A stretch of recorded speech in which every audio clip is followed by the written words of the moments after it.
থেকে তুলে নিয়ে যায় কিভাবে গণপিটানি পিটাইছে। একজন খুনি, একজন চাঁদাবাজ, বিএনপি কিভাবে পারে তাকে এত বড় একটা পদ দিতে?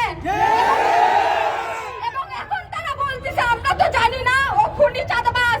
আপনারা সব জানেন, টাকার আপনারা ঘুষ খেয়ে সবকিছু জানেও না জানার ভান করতেছেন। একটা মানুষকে কিভাবে গণপিটানি পিটাইছে, আমার ভাই তার মেয়েকে বিয়ে দিতে চাইনি দেখে বাসা থেকে তুলে নিয়ে যায় গণপিটানি পিটাইছে। আমরা যখন প্রশাসনের কাছে গেছি, প্রশাসন আমাদের সাথে এত খারাপ ব্যবহার করছে। আমি শুধু প্রশাসনকে বলতে চাই, আমরা কিন্তু রক্ত দিতে জানে গেছি, আমরা বুলেটের ভয় করি না। আমরা বুলেটের সামনে বুক পেতে দিতে আমাকে 5 মিনিটও আমরা ভাববো না। আমার সোনার বাংলাদেশে আর কোনো খুন খারাপই হবে না। আমার ভাইয়ের মতো আর কারো বুক খালি হতে দিব না ইনশাআল্লাহ। আমরা খুনিদের এখনো আমার ভাইয়ের যতগুলো খুনি সবগুলো খুনি ঘুরে বেড়াচ্ছে। আমরা প্রশাসনকে বলছি, আইনকে বলছি যে এখানে খুন, আপনি এখানে খুনিরা, এবং আমরা নিজেরা দেখে দিছি।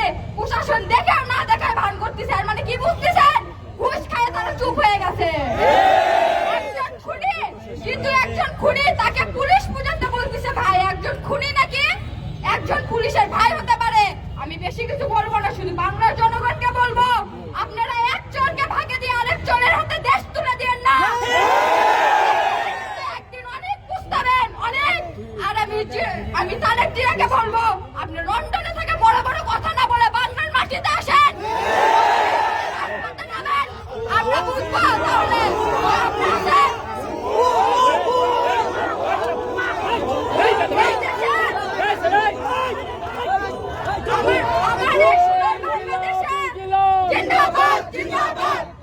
আমার এই সোনার বাংলাদেশে আমি কোনো চাঁদাবাজি, কোনো খুন খারাপি দেখতে চাই না। ধন্যবাদ।